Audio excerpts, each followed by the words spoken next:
आज की कहानी एक बेहद ही दिलचस्प लेकिन अफसोसनाक और साथ ही बेहद रहस्यमयी कहानी है। आज की कहानी के लिए मुझे पुलिस या क्रिमिनल या वकील इनसे बात नहीं करनी पड़ी, बल्कि आज मैंने कई डॉक्टरों से बात की। हमारे एक बहुत अच्छे दोस्त हैं, हार्ट के सर्जन हैं दिल्ली में, डॉक्टर अमित, उनसे बात की। डॉक्टर रवि मलिक हैं, उनसे बात की।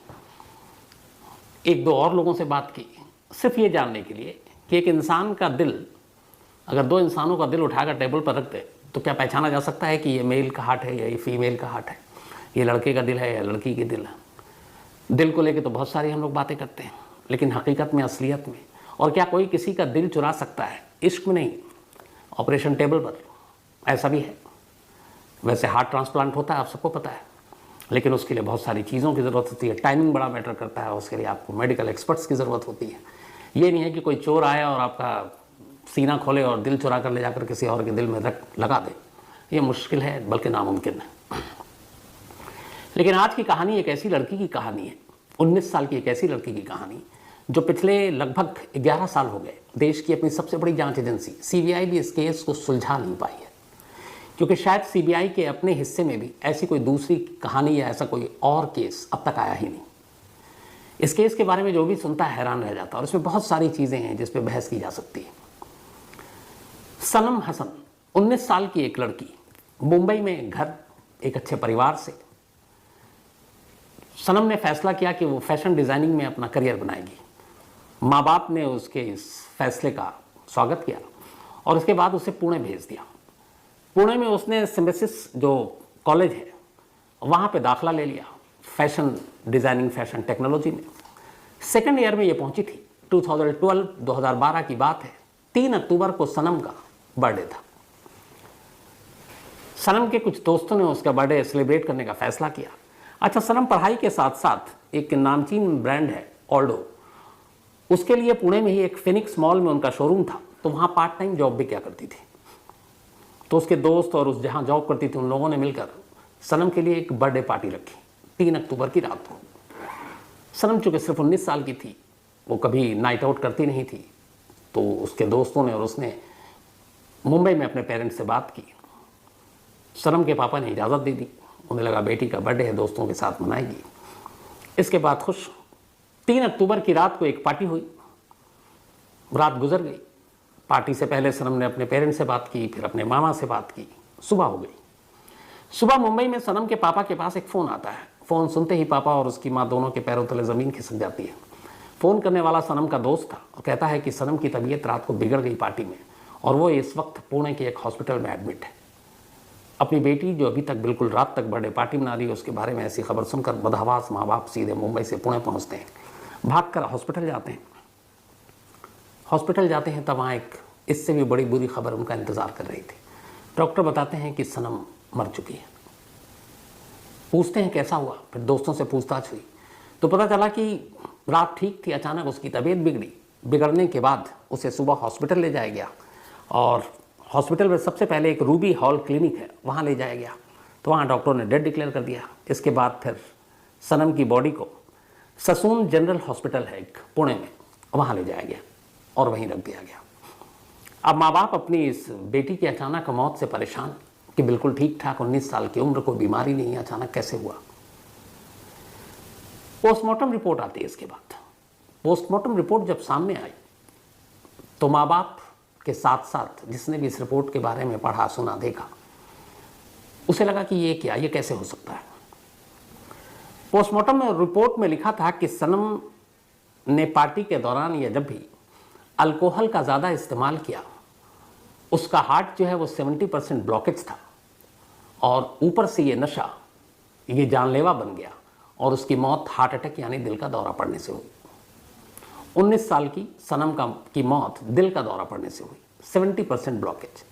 अब ये सुना तो माँ ने कहा कि, और बाप ने कि ये तो हो ही नहीं सकता। उनकी बेटी एक तो स्पोर्ट्समैन, फुटबॉल की बेहतरीन खिलाड़ी, अपनी यूनिवर्सिटी कॉलेज की तरफ से वो फुटबॉल खेलती थी, जिम जाया करती थी, और कभी भी उसकी सेहत को लेकर कोई ऐसी बात नहीं आई। और ये अचानक 70% ब्लॉकेज और फिर हार्ट अटैक से मौत इतनी कम उम्र में। हालांकि आजकल तो हार्ट अटैक किसी भी उम्र में हो जाती, लेकिन पहले तो ये यकीन नहीं हुआ। जो दूसरी चीज़ इसके बाद पोस्टमार्टम रिपोर्ट में बताई, वो तो और भी फिर पैरों तले ज़मीन खिसकनी थी। पोस्टमार्टम रिपोर्ट में बताया गया कि सनम के दिल में किसी लड़के का दिल था, मतलब एक फीमेल जिसकी डेथ हुई उसके सीने में एक मेल दिल था, एक लड़के का दिल धड़क रहा था। और ये सचमुच के दिल की बात कर रहा हूं मैं। अब ये कैसे मुमकिन है? माँ बाप को लगा कि ये कुछ गड़बड़ है, फिर उन्होंने डाउट जताया कि एक तो बेटी को हार्ट अटैक हो नहीं सकता, 70% ब्लॉकेज, ये सारी चीज़ें बिल्कुल यकीन करने लायक नहीं है। उन्हें लगा कि उनकी बेटी के साथ ज़रूर कुछ गलत हुआ है और इसी के बाद उन्होंने लोकल पुलिस में FIR लिखा दी। अब लोकल पुलिस ने पहले मामले की जांच की, लेकिन जांच के दौरान उन्होंने भी कुछ नहीं कहा, देखा मेडिकल रिपोर्ट है सब कुछ, पर इंसाफ नहीं मिला। फिर इसके बाद माँ बाप ने एक मुहिम चलाई सनम को इंसाफ दिलाने की, तो मामला CID को सौंप दिया गया, महाराष्ट्र डिपार्टमेंट जो है पुणे की। CID ने भी मामले को देखा, लेकिन कोई उसमें आगे केस नहीं पहुंचा। इसके बाद फिर मुहिम चलनी शुरू हो गई। आखिरकार 2014 में ये मामला CBI को सौंप दिया गया और CBI से कहा गया कि आप इस मामले की जांच कीजिए। अब इस दौरान में ये हुआ कि सनम की जो बॉडी है, लाश, वो मुंबई के वर्सोवा इलाके के कब्रिस्तान में दफना दिया गया। मेडिकल रिपोर्ट सामने है, पोस्टमार्टम रिपोर्ट, अच्छा विसरा की रिपोर्ट भी बहुत बाद में भेजी गई। उससे पहले जब CID ने यह मामला अपने हाथ में लिया तो जो विसरा रिपोर्ट है उसकी जांच की गई। उसमें बाकी जो चीज़ें थी हार्ट को छोड़कर, वो सारी चीज़ें सनम से मैच कर गई, सनम के पेरेंट्स से DNA मैच कर गई, तो ये हुआ कि बॉडी सनम की है। लेकिन हार्ट का DNA मैच नहीं किया कि वो दिल का DNA मैच ही नहीं किया, ना सनम से न सनम के माँ बाप से। बाकायदा मुंबई के कलीना हॉस्पिटल के फॉरेंसिक लैब में इसकी जांच हुई। फॉरेंसिक लैब ने अपनी रिपोर्ट दी कि हार्ट किसी मेल का है। अब एक लड़की के सीने में एक लड़के का दिल कैसे आ सकता है? माँ बाप को लगा कि ये एक बहुत गहरी साजिश है, लेकिन साजिश क्या? अच्छा, उसके सीने पर कुछ सेंटीमीटर का जख्म भी था, तो अब साजिश क्या हो सकती है दिल बदलने की? क्योंकि ये तो पॉसिबल ही नहीं है कि कोई दिल यूं चुरा ले। अगर हार्ट ट्रांसप्लांट है, किडनी के बारे में हम सब सुनते हैं, चोरी से किडनी निकाल लेते हैं, लेकिन किसी का हार्ट ट्रांसप्लांट करने के लिए बाकायदा मेडिकल की एक पूरी टीम की ज़रूरत होती है।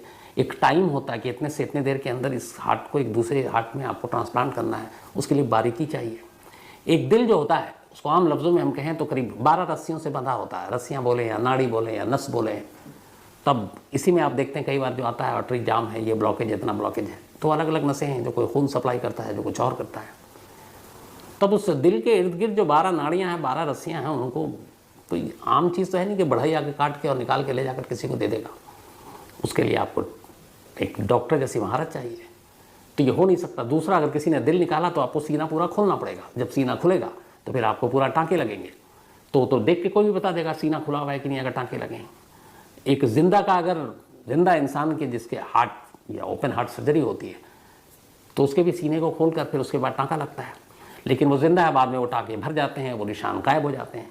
लेकिन मुर्दा के अगर किसी का हो तो वो तो न जख्म भरेगा, न हील होगा, ना वैसे ही दिख जाएगा। तो यहाँ सनम के साथ तो ऐसा था नहीं। तो फिर यह है कि ये मामला क्या है, क्यों ऐसा हुआ?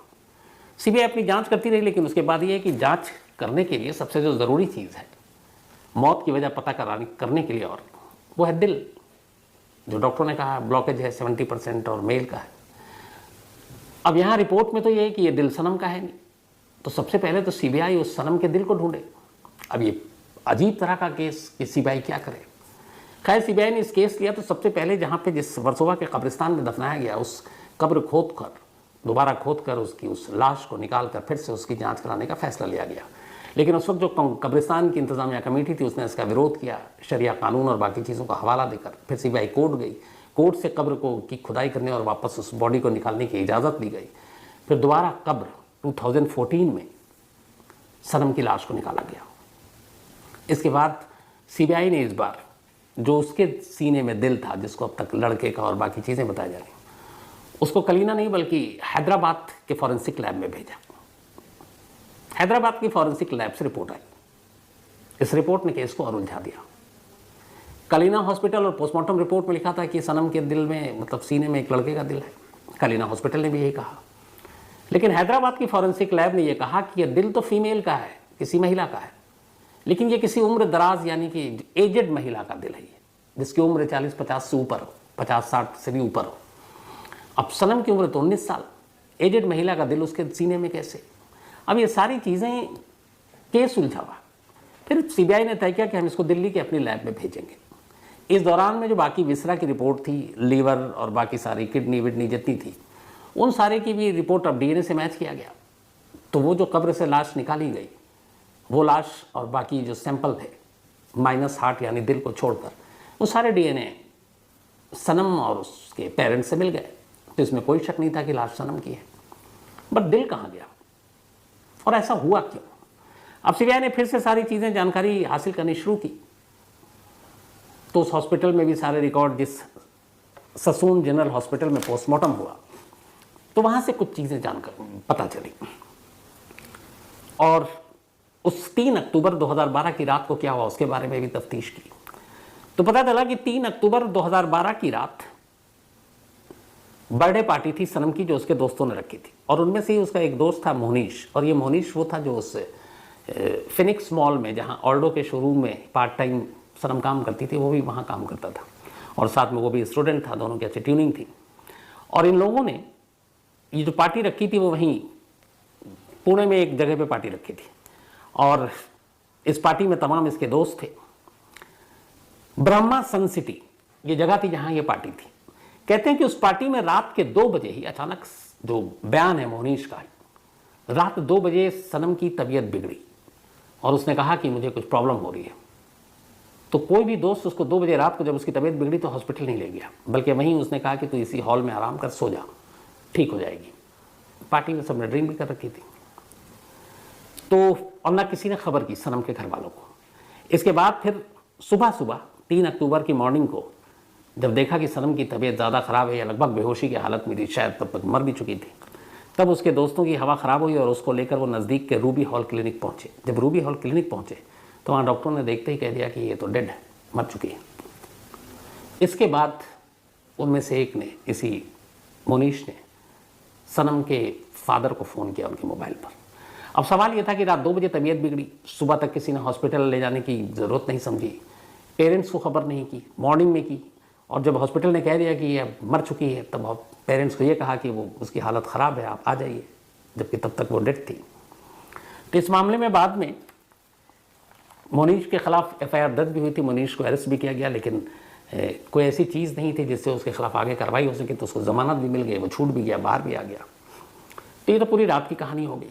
और सभी दोस्तों के बयान लिए गए, उन्होंने कहा ऐसा कुछ था नहीं, हाँ सबने पार्टी एंजॉय किया, ड्रिंक किया। दोस्तों के बयान लिए गए, उन्होंने कहा ऐसा कुछ था नहीं, हाँ सबने पार्टी एंजॉय किया, ड्रिंक किया।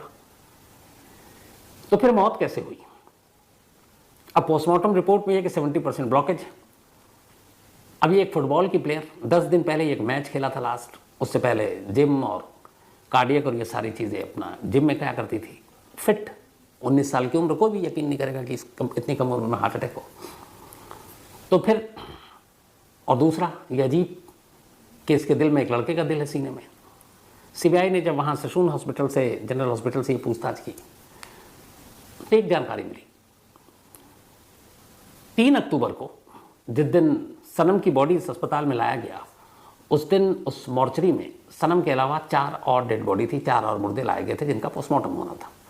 उनमें से 3 फीमेल थी और सिर्फ 1 मेल था, यानी सनम को मिलाकर कुल 5 मुर्दे थे उस दिन हॉस्पिटल में, और उन 5 का पोस्टमार्टम होना था। और उन 5 में 4 फीमेल थी और 1 मेल था। अब जो मैंने आपसे कहा कि इससे पहले अभी डॉक्टर रमित या डॉक्टर मलिक साहब से जो बात की जानने के लिए, क्योंकि अब मेडिकल के बारे में इतनी जानकारी तो है नहीं, तो पहला तो सवाल ये है कि क्या पोस्टमार्टम या मुर्दे घर में पोस्टमार्टम करते वक्त हार्ट इधर से उधर हो गया? जो इकलौता मेल था जिसको लाया गया था, उसका दिल सनम के दिल में डाल दिया गया, या गलती से डॉक्टरों ने किया, उनकी गलती है, लेकिन कहीं ना कहीं गलती तो है। बट सीबीआई को इसके बारे में भी कोई जानकारी नहीं मिली। जानकारी मिल सकती थी अगर ये पोस्टमार्टम इन कैमरा होता, यानी इसकी वीडियोग्राफी होती। ससून जनरल हॉस्पिटल के डॉक्टर ने कोई वीडियोग्राफी नहीं की थी, जबकि ऐसे संदिग्ध सस्पिशियस डेथ में साफ तौर पर यह है कि अगर पोस्टमार्टम होता तो आप उसको इन कैमरा करें, आप वीडियोग्राफी करें, ताकि कल को कोई उंगली उठाए तो आप उसको सबूत के तौर पर दिखा सकें, और जो एक्सपर्ट्स हैं मेडिकल फील्ड के वो उस वीडियोग्राफी को देखकर बता सकते हैं। और अगर इसमें हार्ट इधर से उधर अदला बदली हुई थी तो वो कैमरे में कैद हो जाता। लेकिन बदनसीबी से ससून हॉस्पिटल के डॉक्टरों ने उस वक्त मुर्दा करके इसको रिकॉर्ड करने की ज़रूरत ही नहीं समझी। तो तो अब ये जानकारी मिली लेकिन सबूत नहीं। अब सवाल ये है कि अगर ये गलती नहीं है तो फिर और क्या हो सकता है? कोई दुश्मनी, कोई और चीज़ आई नहीं सामने। सनम के घर वालों का ये कहना है कि एक मर्डर था और मेरी बेटी के साथ रेप हुआ है और उसको छुपाने के लिए ये साजिश रची गई है। अब उनका इल्ज़ाम है। जो पोस्टमार्टम रिपोर्ट है उसमें एक चीज़ और भी है कि कुछ ऐसी चीज़ें पाई गई जिससे लगता है कि मौत से पहले कुछ ऐसा हुआ है। अब मर्जी से या मर्जी के खिलाफ ये क्लियर नहीं है। अब सवाल ये है कि अगर ये गलती से हुआ या ना हुआ तो पहली चीज़ ये कि जो जेन्युइन सवाल है कि एक लड़की के सीने में एक लड़के का दिल है, क्या ये पॉसिबल है? दूसरा सवाल, क्या लड़की और लड़के का दिल अलग होता है, मेल और फीमेल का? तीसरा सवाल, क्या दिल को देखकर कोई बता सकता है कि ये मेल का दिल है या फीमेल का दिल है? चौथा सवाल, क्या दिल को देखकर या दिल की जांच से उसकी उम्र का पता लगाया जा सकता है? ये सारे सवाल मैंने उन हार्ट सर्जन स्पेशलिस्ट के सामने रखा जिसमें डॉक्टर अमित साहब भी हैं और डॉक्टर मलिक साहब भी हैं। तो उन्होंने जो जवाब दिया वो आपको सामने रख कर बताता हूँ। पहली चीज़, उन्होंने कहा कि कभी भी ये नहीं बताया जा सकता है कि ये दिल मेल का है या फीमेल का है। दोनों दिल आप रख दीजिए, पता ही नहीं बताया जा सकता। दूसरा, उन्होंने कहा पोस्टमार्टम रिपोर्ट में कोई डॉक्टर लिख ही नहीं सकता है कि ये मेल का दिल है या फीमेल का दिल है, क्योंकि आप पता ही नहीं कर सकते। तो जब पता नहीं कर सकते तो अगर ये लिख दिया पोस्टमार्टम में तो फिर ये क्यों लिखा? दूसरा, उन्होंने कहा कि बहुत हद तक ये ज़रूर हो सकता है कि दिल की जांच करके ये बताया जा सकता है कि सामने वाले की एज कितनी है, लेकिन वो भी एक्यूरेट नहीं कि 2, 4, 5 साल का हेर फेर हो, लेकिन वो भी बहुत कम, लेकिन बताया जा सकता है कि एज कितनी होगी। लेकिन ये सवाल ही नहीं है कि कोई बता सके कि दिल लड़के का है या लड़की का है। तो ये डॉक्टरों के जो दिन भर में पता नहीं कितने लोगों का ऑपरेशन करते हैं। दूसरा, उन्होंने कहा जब हार्ट सर्जरी या कुछ चीज़ें होती हैं तो कई बार इंसान के दिल को निकाल कर बाहर ले आते हैं, उतनी देर तक वो वेंटिलेटर पे होता है। तो खुद जिन डॉक्टर अमित साहब की मैं बात कर रहा हूँ उन्होंने कई किस्से सुनाए हैं कि कैसे वो दिल को निकाल कर रखते हैं और उतनी देर तक एक तरह से वो आदमी बेजान होता है, मुर्दा ही होता है, वेंटिलेटर हटा दो तो ये उनका काम है, पेशा है। तो उन्होंने कहा जब पोस्टमार्टम होता है तो ये भी होता है कि ज़रूरी नहीं है कि डॉक्टर ने सिर्फ खोला एक शरीर को और देखा और जांच किया, निकाल दिया, उसमें बहुत सारे पार्ट्स निकाले जाते हैं। तो कई बार हार्ट को भी निकाल लिया जाता है पोस्टमार्टम के दौरान। तो ये बहुत मुमकिन है कि हार्ट को निकाला गया। अब ये भी मुमकिन कि हार्ट को निकाल कर आपने रख दिया। अब पुराने ज़माने आपको याद होगा बहुत बार आता था कि सर्जरी हुई है पेट में, कोई डॉक्टर कैंची भूल गया, कोई टॉवल भूल गया, कुछ अपना ही मोबाइल भी भूल गया, ऐसे कहानियाँ हैं। तब हो सकता है उसने उससे पहले या उसके बाद में उसी दौरान में एक दूसरा पोस्टमार्टम कर रहा हो मुर्दा घर में, एक साथ 2-3 टेबल भी होता कई बार, तो उसने निकाल कर रखा और दूसरा दिल वापस गलती से उसने डाल दिया। तो ये हो सकता है। लेकिन अगर ऐसा भी कर ले तो भी ये कैसे पोस्टमार्टम में लिखा जा सकता है कि ये मेल का दिल है या फीमेल का दिल है? क्योंकि हार्ट के स्पेशलिस्ट और बहुत सारे हमारे ग्रैंड तक फैमिली मेंबर भी होंगे इस पेशे से जुड़े हुए, मैं चाहूँगा वो ज़रूर अपनी राय दें, जो डॉक्टर अमित साहब ने दिया है फिर मलिक साहब ने दिया। तो ये कैसे पॉसिबल है कि आप दिल में फ़र्क कर सकें कि ये लड़के का है या लड़की का है? लेकिन ये केस है, CBI इसकी जांच कर रही है। 14 से लेकर अब 9 साल हो चुके हैं। माँ बाप को अभी भी इंतज़ार है कि इंसाफ मिले। और सबसे बड़ी बात यह है कि यहाँ पे कि दिल लड़के का या लड़की का, इसको हटा दीजिए। जो 2 बार DNA रिपोर्ट आ गई अलग अलग जगह से, उसमें DNA जो दिल है, जिस दिल के साथ सनम को दफनाया गया है, वो दिल न सनम से न सनम के पेरेंट्स से मैच कर रहा है DNA में। तो इसका मतलब है कि वाकई उसके सीने में दिल किसी और का है। अब अगर ऐसा है तो 2 ही चीज़ें हैं, या तो डॉक्टर की लापरवाही है, तब सिंपल केस है। लेकिन अगर लापरवाही नहीं है तो फिर ये वो साजिश है जिसके बारे में मतलब सोचकर भी अजीब लगता है कि ऐसी भी कोई साजिश को बुन सकता है। और अपनी CBI की टीम भी इन्हीं चीज़ों में उलझी हुई है, उसे भी कुछ समझ में नहीं आ रहा कि ये मामला है क्या। और शायद यही वजह है कि ये केस अब भी अनसॉल्व है। 2012 से आज 23 से 11वां साल है। सनम के माँ बाप दोनों मुंबई में इंतज़ार कर रहे हैं कि कम से कम उनकी बेटी की जो मौत की सही वजह है वो तो उन्हें पता चल सके। और ये हर माँ बाप को हक़ है, या हर उस शख्स को हक़ है जिसके किसी अपनों ने इस तरह जान गंवाई और उन्हें ये पता ना हो कि मौत की वजह क्या थी। तो मैं भी यही चाहता हूँ कि जो भी ये सच है, चाहे वो डॉक्टर की लापरवाही हो या इसके पीछे कोई और गलती हो, तो वो सामने आए और सच्चाई ज़माने के सामने आए। लेकिन जैसा मैंने शुरू में कहा था कि वाकई ये अजीब एक केस, जिस केस की वजह शायद मुझे खुद अपने करियर में पहली बार, जो शुरू में कहा पुलिस, क्रिमिनल और बाकी लोगों के बजाय डॉक्टरों से ज़्यादा बात करनी पड़ी थी आज। और हमारी टीम में भी जो भी हमारे फैमिली मेम्बर हैं क्राइम तक के, उनमें अगर हार्ट के कोई स्पेशलिस्ट हैं तो वो ज़रूर अपनी राय दीजिएगा। कल मैं उसका जिक्र कहानी में करूँगा। तो फिलहाल कहानी में इतना ही। आज